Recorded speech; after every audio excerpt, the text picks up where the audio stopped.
antes da gente começar com a implementação no MATLAB, do método de Glauert, vamos aqui visualizar quais são as definições matemáticas que estamos adotando, principalmente relacionado à transformação de variável adotada para o método de Glauert e como que os parâmetros geométricos vão representar a nossa asa na programação, tá? Quais são as variáveis envolvidas e qual a estrutura de dados que essas variáveis vão estar representando esses parâmetros geométricos. Então, primeiro, vamos aqui desenhar metade de uma asa. Vamos considerar o caso simétrico, que é o caso mais simples. A vista frontal da asa eu vou representar por essa linha azul. Já a vista superior dessa asa, eu vou representar aqui pela linha mais fina, fazendo o desenho de uma asa trapezoidal reta, com a linha de 1/4 da corda aqui representada pela tracejada e a linha central a partir do ponto e linha. Então aqui está a vista frontal e a vista superior. Vamos então lembrar aqui quais são alguns valores, tá? Ainda mais inclusive aqui no caso dessa asa, representada por uma trapezoidal, mas independe a forma dela, essa distribuição de corda, né? Nós temos aqui a semi-envergadura, nós temos aqui a corda na raiz, a corda na ponta, e em algum determinado local aqui da asa, numa certa posição y, vamos colocar aqui como sistema de referência nossa coordenada y, nós temos essa corda, que é uma função de y, e essa asa também tem um certo ângulo de ataque geométrico, que é uma função de y. Então aqui nós vemos que nós podemos representar essa asa a partir de valores de funções que representam esses valores variando com y. Nessa determinada posição também, nós temos um certo aerofólio com um arqueamento definido e que esse arqueamento aqui nos resulta em um CL-alfa que depende de y, que no caso método de Glauert ou na solução geral é opcional. A gente pode usar o valor de 2π ou a gente pode usar o m, dependendo do qual é o nosso interesse. Se nós queremos utilizar um aerofólio que tem uma derivada de CL-alfa diferente da teoria do aerofólio fino, nós temos liberdade de fazer, utilizamos dados computacionais ou dados experimentais. Mas uma coisa com certeza que todo aerofólio vai ter de diferente é o alfa de L igual a 0, que também é uma função de y. Então é importante para nós termos em mente que nós vamos ter que tabelar esses valores. Como que nós vamos tabelar? Vamos, nesse momento, fazer uma representação, copiar essa imagem e vamos dividir em vários pedaços essa asa. Considerando a troca de variável dada por y é igual a menos b sobre 2 cosseno de θ. Isso pode ser visualizado a partir da circunferência centrado no centro da nossa asa, porque nesse caso a asa é simétrica, ou no centro da envergadura, né, na posição b sobre 2, que no nosso caso é onde começa a nossa coordenada y. Então, a nossa coordenada y estando posicionada aqui, na nossa semicircunferência, que nos ajuda a visualizar a troca de variável, é dada por esse semicírculo. Esse pedaço de circunferência, esse arco de circunferência, ele tem aqui um raio igual a b sobre 2. No nosso caso, como a definição de y é de menos b sobre 2 cosseno θ, o lado negativo de y nos dá o θ menor que π sobre 2, e o lado positivo de y, o lado de θ maior do que π sobre 2. Portanto, essa extremidade aqui ela é dada por π, enquanto que aqui na vertical o nosso ângulo θ ele é dado por π sobre 2. O método de Glauert vai ser baseado numa divisão, que é chamada de discretização dessa asa, em vários valores de θ. Então, nós vamos traçar linhas aqui que vão representar essa discretização. Sendo que cada linha, ela representa um valor de θ que nós vamos ter, sendo aqui esse primeiro θ na própria linha central. Então, θ1 igual a π sobre 2, um certo valor de θi aqui no meio, né? E, obviamente, todos os outros valores de θ até nós chegarmos no θ igual a π. Nesse caso específico, poderíamos fazer o lado negativo de y sem prejuízo nenhum. Poderíamos trabalhar na formulação com uma troca de variável diferente para que o lado positivo fosse θ de 0 a π, sem prejuízo nenhum da teoria. Mas aqui, para seguir o padrão que foi adotado, nós vamos usar essa definição que está ilustrada aqui. Para cada posição θi, nós temos um valor de y, um valor para a corda, um valor para alfa geométrico, um valor para alfa de L igual a zero, além do, se é opcional, além de que, por opção, podemos adotar a derivada do CL alfa. Então, dessa forma, nós temos, numa certa posição aqui, θi, nós temos uma corda de θi, nós temos um alfa g de θi, um alfa de L igual a zero de θi e um CL alfa de θi, que nós podemos denominar simplesmente pela corda I, porque como estaremos discretizando, teremos valores tabelados para essas variáveis. Então, esse é o valor da variável corda no índice I, o alfa g, mesma coisa, alfa 0, que eu vou denominar para simplificar a escrita também, alfa 0i, e o CLAI. Cada um desses tem relação com o valor de y, portanto, nós temos que o y em função de θi será dado pelo yi. E todos esses valores, portanto, nós teremos eles tabelados. Vamos agora para o MATLAB para observar como programar e como transferir isso para o nosso código. Vamos então para a implementação no MATLAB e vamos, como toda implementação computacional demanda, nós temos que testar e ver se está correto. Então nós vamos aqui utilizar uma solução exata a partir da solução da asa elíptica, que nos permite uma solução rápida e simples e também de fácil implementação. Então vamos aqui começar. Inicialmente nós vamos fazer, definindo aqui a implementação do método de Glauert e vamos começar primeiro pela solução analítica da asa elíptica. Aqui nós vamos definir a geometria e os valores de solução que vamos usar para comparar com o nosso caso. Então nós sabemos que a asa elíptica ela é dada a partir de uma certa envergadura, vou chamar aqui de B, colocar 10 metros de envergadura, que não é um valor fora do padrão, principalmente para aeronaves de aviação geral. No caso, vamos colocar uma torção constante, então αg. Ao definir αg igual a zero, eu só estou dizendo que eu não vou fazer nenhuma torção nessa asa e não vai ter variação geométrica. Eu vou, nesse momento também, para comparar com a solução analítica, fazer essa torção constante, né, uma asa sem torção, também do ponto de vista aerodinâmico. Eu não vou variar o aerofólio. Mas eu vou colocar um certo arqueamento do aerofólio. Vamos dizer, assim como o NACA 2412, que o alfa de L igual a zero dá 2 graus para esse aerofólio. Sendo, portanto, o alfa de L igual a zero menos 2 graus nesse aerofólio, nós convertemos o valor para radianos, sendo aqui o que eu estou dizendo que é em graus, esse valor menos 2. Vezes π dividido por 180 é a conversão. Também, como opção, isso pode ser feito depois. Isso depende da implementação e que vocês estejam cientes de que na equação final esteja sendo colocado em radianos. Para não causar confusão, nós podemos trocar aqui também para radianos para evitar que em algum momento vocês se confundam e acreditem que o valor aqui tem que ser colocado em graus, senão depois, se não convertermos, teremos problema. Aqui também vou definir o CL alfa constante, já que não tem torção aerodinâmica, não tem variação de aerofólio, e vou colocar igual à teoria, igual ao caso do aerofólio fino, tá?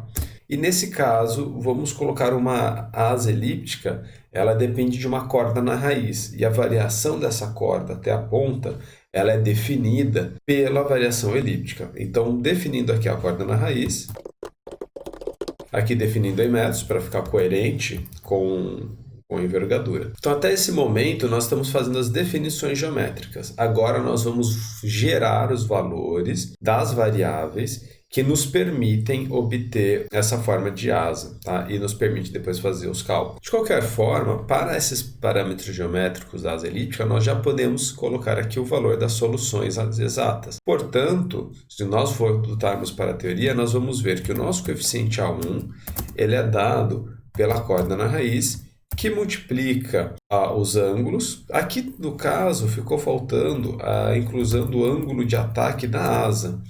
Então, alfa, que esse ângulo ele não varia, né? ele é devido à rotação inteira da asa ou da aeronave.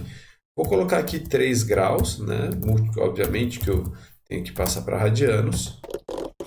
E no caso, a nossa solução aqui vai ser dada pelo ângulo de ataque da asa, somar o ângulo de ataque geométrico, subtrair o alfa de L igual a zero. Tudo isso é dividido por 2 vezes a envergadura, que divide por π, e soma-se a isso a corda na raiz. O resultado disso nos fornece um valor do coeficiente A1, 0,0157. No caso da nossa asa elíptica, esse é o único coeficiente diferente de zero. Então, nosso valor de arrasto e a nossa distribuição de circulação vão depender apenas dele. E no caso do coeficiente de sustentação, ele só depende desse valor. Então, aqui nós já podemos obter os valores exatos para os parâmetros adimensionais de força dessa asa. Então, portanto, o coeficiente de sustentação, dado por π vezes razão de aspecto, que multiplica o coeficiente A1. A razão de aspecto ela é dada pela envergadura ao quadrado dividido pela área. E essa área, que é a área da elipse, ela é dada por π, que multiplica os semi-eixos, que no caso nosso é o B sobre 2, e no caso aqui, corda na raiz sobre 2. Portanto, nós temos uma área de aproximadamente 11 metros quadrados, uma razão de aspecto em torno de 9, e um CL de aproximadamente 0,45. O arrasto induzido da asa elíptica é dado por CL ao quadrado, que divide por π, multiplica a razão de aspecto. E, portanto, temos um arrasto induzido de 0,0071. Também é interessante que nós podemos fazer o L sobre D, dado pelo CL dividido pelo CD, e dará em torno de 63. Por que deu um valor tão grande? Por causa que essa asa, além de ser elíptica, tem pouco arrasto induzido, a razão de aspecto ela já não é uma razão de aspecto pequena. Próximo de 10 já é uma razão de aspecto de mediana para alta, sendo que em torno de 12, 13 é uma razão de aspecto já boa para os coeficientes aerodinâmicos. Então, era esperado um L sobre D alto por não termos aqui o arrasto devido à camada limite, o arrasto de fricção, tá? Ou o arrasto parasita também chamado.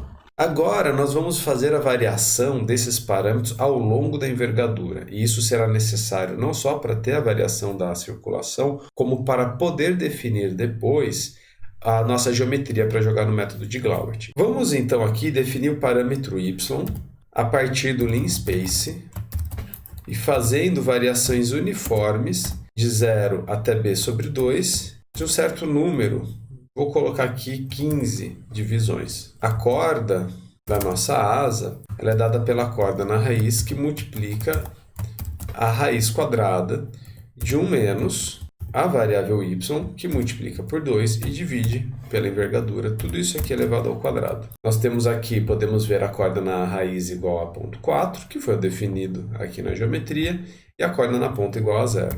Se nós plotarmos essa geometria, nós podemos observar aqui a variação elíptica. Porém, a representação na ponta da asa não é bem feita por causa da falta de pontos na região que mais tem variação. Mas isso afeta um pouco o resultado final da solução pelo método numérico.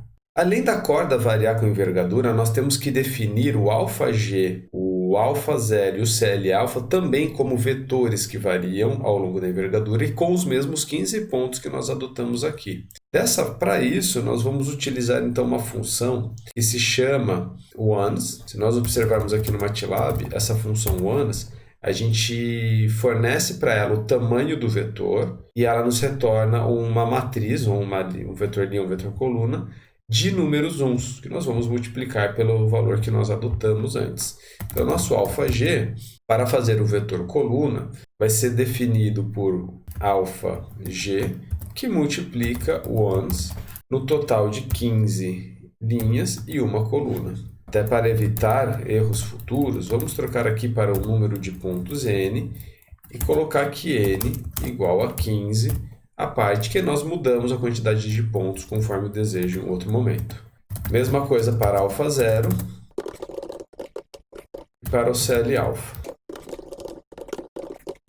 Nós podemos ver aqui que o α0 ficou um vetor constante e um vetor coluna, assim como o α0, o αg e o nosso CLα. E essa distribuição de circulação ela é definida por 2 vezes a envergadura, multiplica a velocidade do escoamento livre, e aqui não adotamos nenhum valor para escoamento livre, nós poderíamos adotar, e por causa disso eu vou fazer a unidade para simplificar aqui a nossa análise, para não ter efeito dessa variação da velocidade.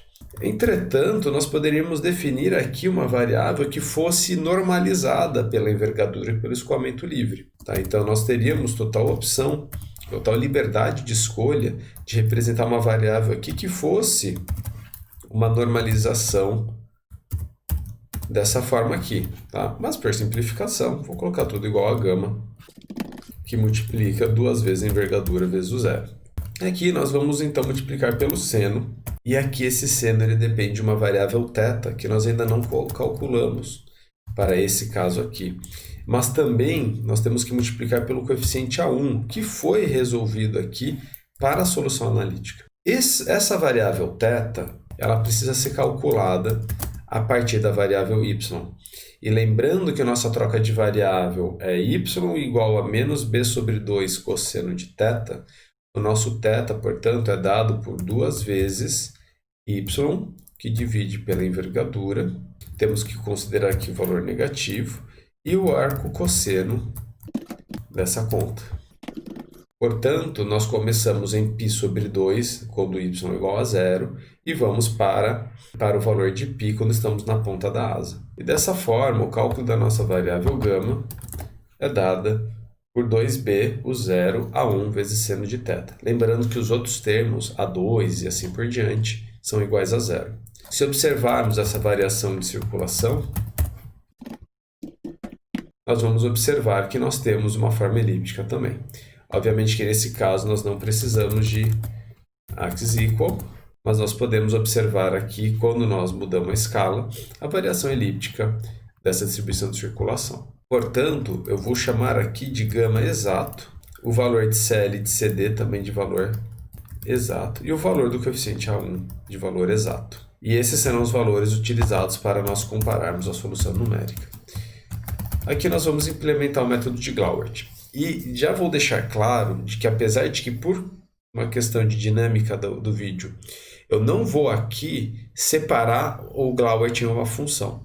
Mas aqui eu vou usar o Glauert de forma direta nesse script. Mas é benéfico que, ao ser implementado o método de Glauert, ele seja feito na forma de uma função que tenha contido nele todos os tratamentos que precisam ser dados às variáveis. Eu vou buscar aqui deixar claro para vocês esses tratamentos. Dessa forma, nós vamos aqui apenas utilizar os parâmetros geométricos dados por y, corda, os alfas e o CL-alfa. Nós não vamos usar nenhum outro parâmetro aqui. Então, esses valores eles serão os únicos utilizados daqui para frente enquanto se resolve o método de Glauert. Então, a primeira coisa a ser feita no método de Glauert é repetir o que já foi feito aqui, mas é calcular a partir do valor de y qual que é o vetor de θs. E é importante aqui o seguinte, eu vou adotar um padrão de implementação em que o meu vetor y inclui a ponta da asa. Assim eu tenho a informação de qual é a envergadura.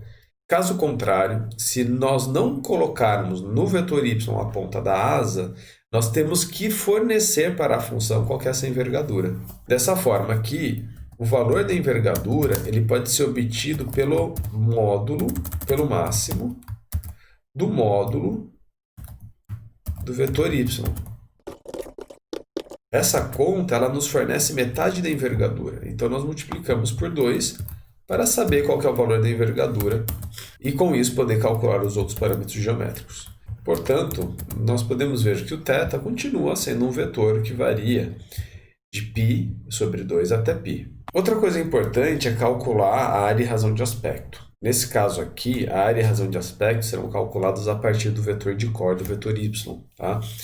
A área ela pode ser obtida pela integração da corda em função de y. E aqui é fácil fazer isso por uma função chamada trapezê, que é a aplicação do método do trapézio para cálculo de uma integral. Fornecendo y e a corda como variáveis, nós vamos ver que essa área ela obtida ela deu metade do valor que nós obtivemos antes para a asa inteira, para a asa elíptica inteira. Portanto, nós precisamos multiplicar por 2 o cálculo da integral, porque afinal aqui só estamos trabalhando com metade da asa. Nós vemos uma leve diferença, isso é dado por causa da falta de pontos na ponta da asa. Então aquela má representação que observa-se aqui no gráfico da circulação, essa variação aqui, ela afeta o resultado final do cálculo da integral, mas vemos que é um valor pequeno, menor do que 1%. Então não vamos nos preocupar com esse erro aqui, porque afinal todo método numérico tem um erro associado.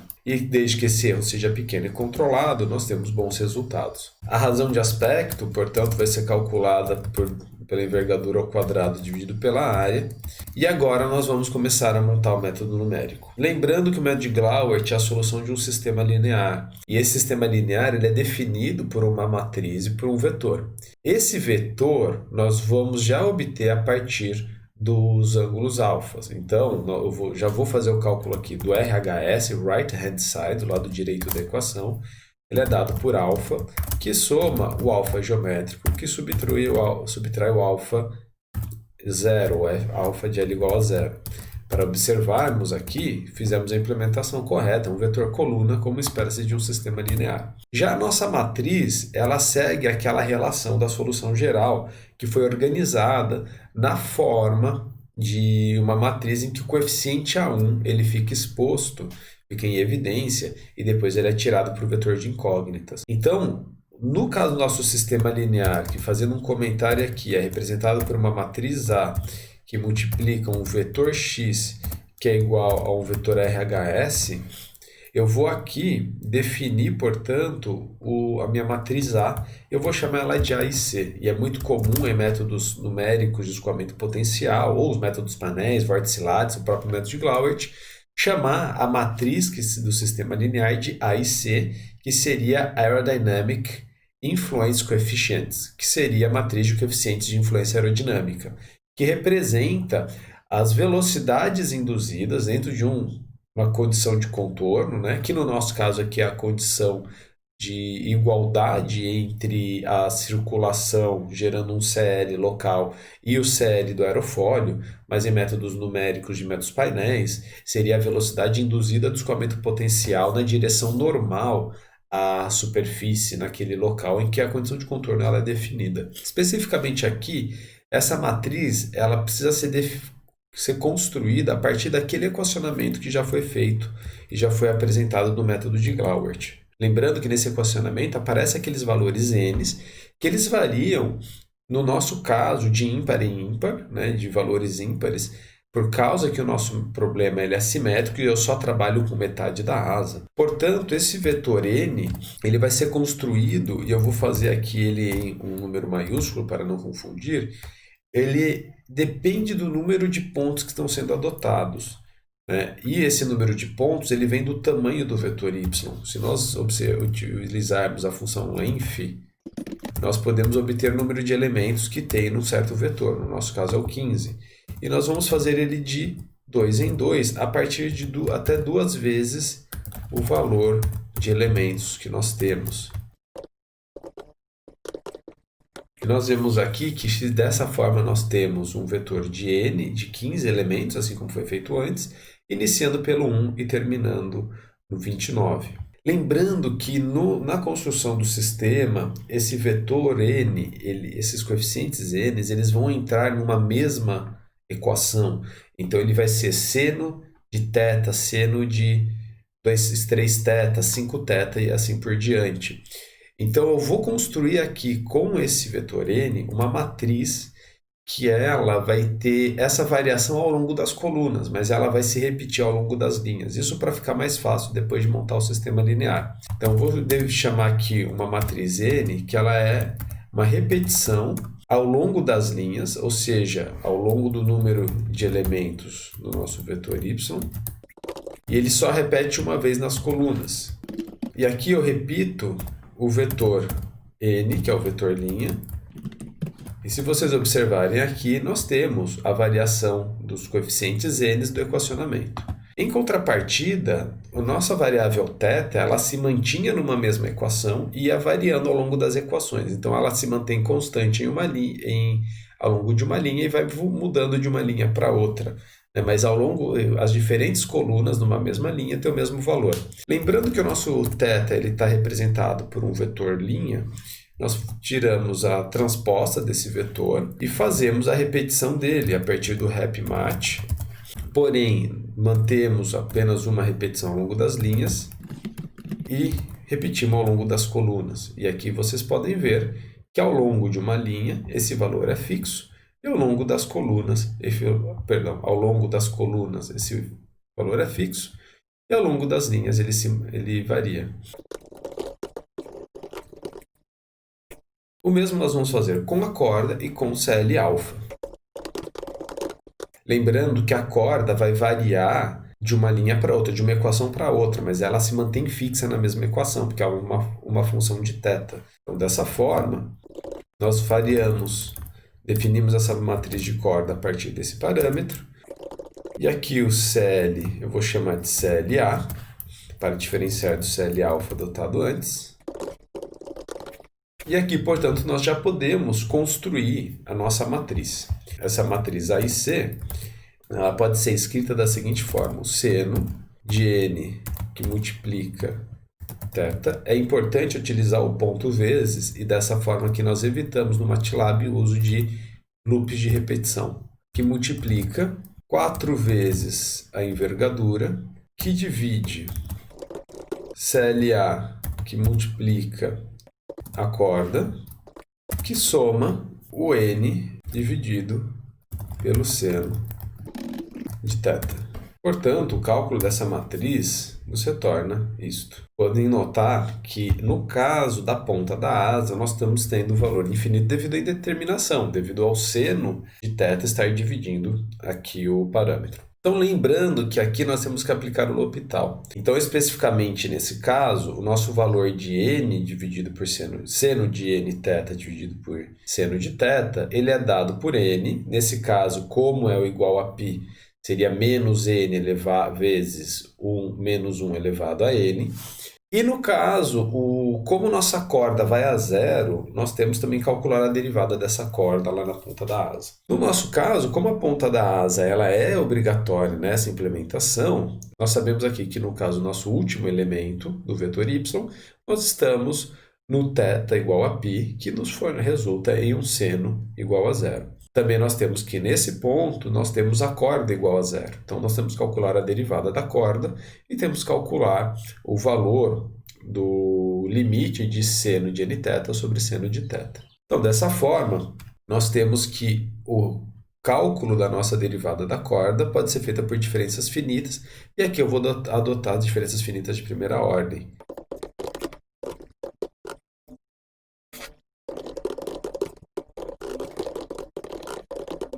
Então, aqui, diferenças finitas é dada pela diferença da corda na ponta com a corda anterior e dividido pelo θ na ponta dividido pelo θ anterior.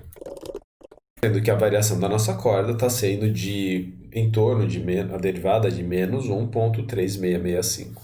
Então, nós teremos que o valor da nossa última linha da matriz, ela é dada pelo 4b, 4 vezes a envergadura, dividido pelo CL-alfa, que multiplica aqui o resultado do L'Hopital, considerando a derivada do seno de nθ no valor de θ igual a π, e a derivada da corda na ponta da asa, menos o resultado do L'Hopital devido ao segundo termo.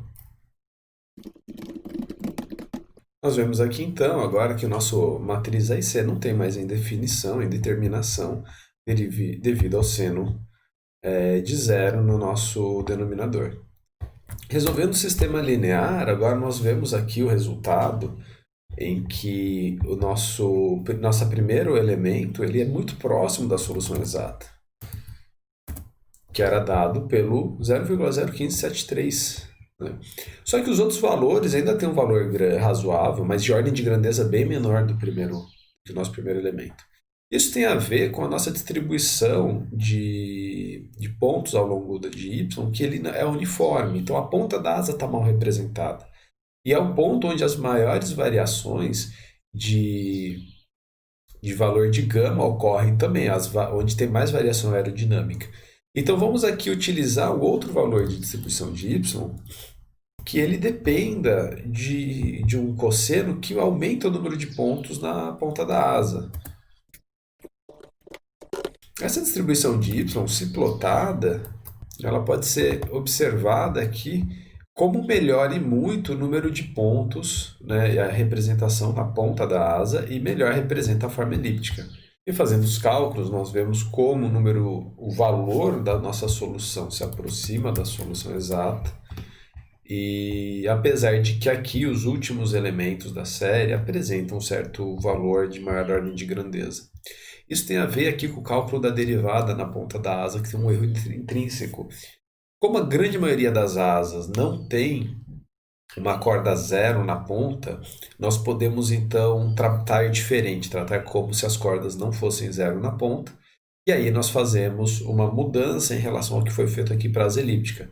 Isso é importante, porque aí nós melhor representamos as outras soluções. Portanto, a gente pode fazer aqui um condicional que se a corda na ponta da asa é igual a zero, nós vamos fazer o cálculo que foi feito aqui. Caso contrário, nós vamos fazer o cálculo em que nós não calculamos a derivada na ponta da asa.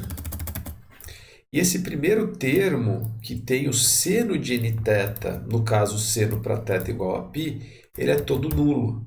Então só nos resta o termo do L'Hopital no cálculo dos últimos coeficientes. Então nesse caso aqui não vai ter alteração nenhuma à solução da asa elíptica ou qualquer outra asa que tem derivada, que tem corda na ponta igual a zero. Mas aquelas que tiverem a corda diferente de zero serão calculadas dessa forma aqui, melhoramos então a qualidade final dessa solução.